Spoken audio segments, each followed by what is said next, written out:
गठबन्धन टुटोस्, एमसीसी सम्झौता पारित नहोस्।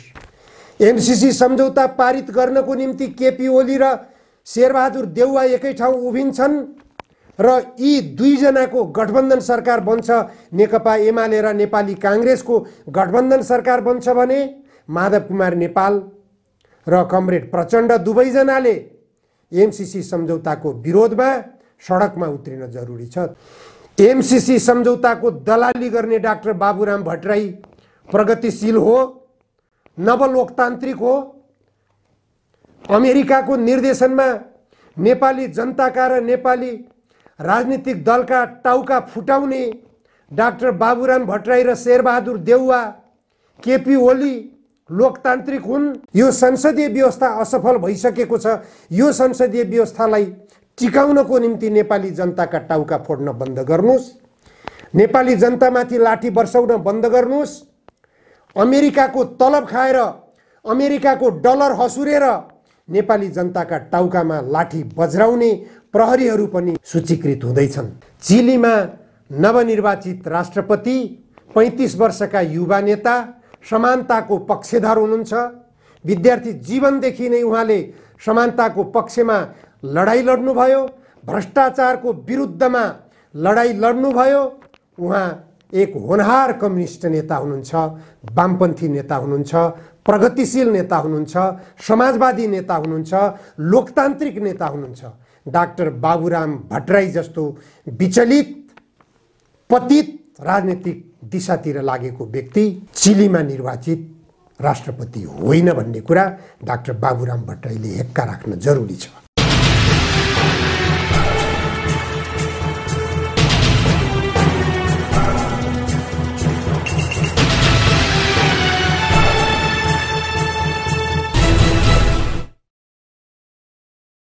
नमस्कार, जनधारणा खबरको युट्युब च्यानलमा यहाँहरूलाई स्वागत छ। आजको जनचासोको 210 श्रृङ्खलामा म उपस्थित भएको छु, निमकान्त पाण्डे। 10 वर्षसम्म जनयुद्ध हाँकेका कमरेड प्रचण्ड र दोस्रो वरियता क्रममा रहेर जनयुद्धलाई सेफ ल्यान्डिङमा ल्याउन महत्त्वपूर्ण भूमिका निर्वाह गरेका डाक्टर बाबुराम भट्टराई दुवैजना अमेरिकाको एमसीसी को लागि लम्पसार परिरहनु भएको अवस्था छ। यतातिर भने उता अमेरिकाको नाकैमा, अमेरिकाको छेउैमा चिली भन्ने एउटा देश छ। त्यो देशमा वामपन्थी राष्ट्रपतिको उदय भएको छ। तर गजबको कुरा छ, डाक्टर बाबुराम भट्टराईले चिलीमा निर्वाचित 35 वर्षका युवा नेता राष्ट्रपतिमा जो निर्वाचित भएका छन्, गाब्रिएल बोरिक कम्युनिस्ट होइनन् भनेर डाक्टर बाबुराम भट्टराईले सगर्व आफ्नो ट्विटरको अकाउन्ट्समा उल्लेख गर्नुभएको छ।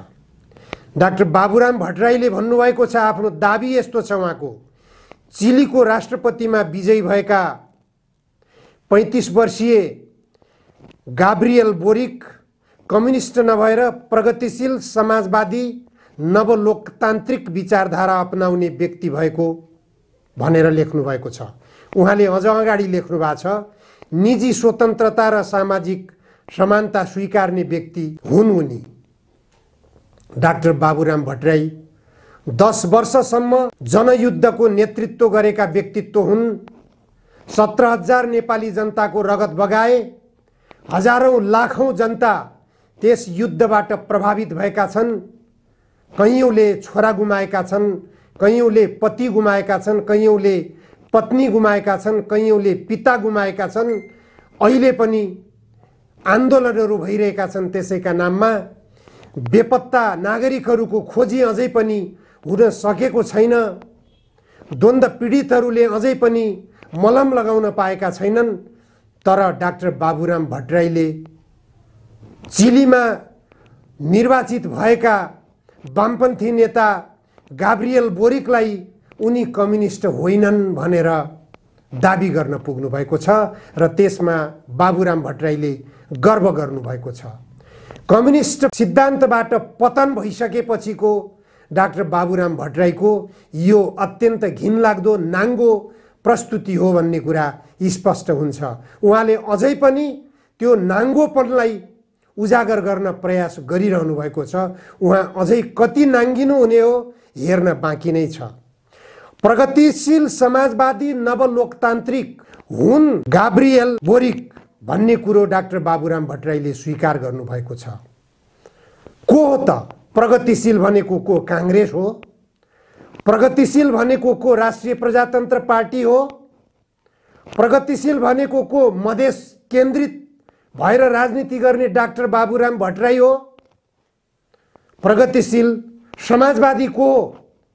मधेस केन्द्रित राजनीति गर्ने, मधेसीहरूको मुक्ति, वर्गीय मुक्तिको नारा छोडेर एउटा भूभागलाई मुक्ति गराउने र छिमेकी देशको दलाली गर्ने डाक्टर बाबुराम भट्टराई समाजवादी हो?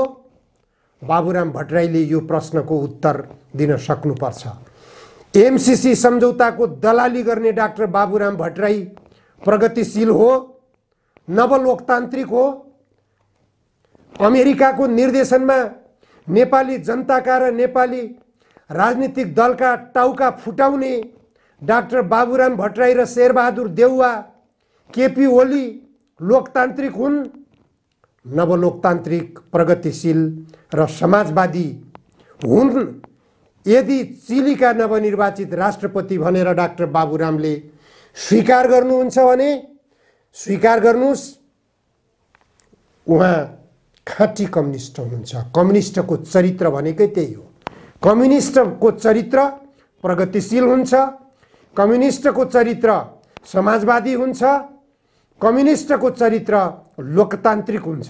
यो तीनवटै चरित्र कम्युनिस्टमा हुन्छन्। त्यसकारण चिलीमा नवनिर्वाचित राष्ट्रपति 35 वर्षका युवा नेता, समानताको पक्षधर हुनुहुन्छ। विद्यार्थी जीवनदेखि नै उहाँले समानताको पक्षमा लडाईँ लड्नुभयो, भ्रष्टाचारको विरुद्धमा लडाईँ लड्नुभयो।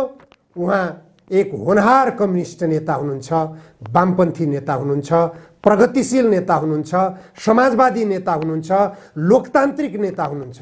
डाक्टर बाबुराम भट्टराई जस्तो विचलित, पतित राजनीतिक दिशातिर लागेको व्यक्ति चिलीमा निर्वाचित राष्ट्रपति होइन भन्ने कुरा डाक्टर बाबुराम भट्टराईले हेक्का राख्न जरुरी छ। अमेरिकाको छेउमा त्यो समाजवादी मुलुकको उदय भइरहेको छ।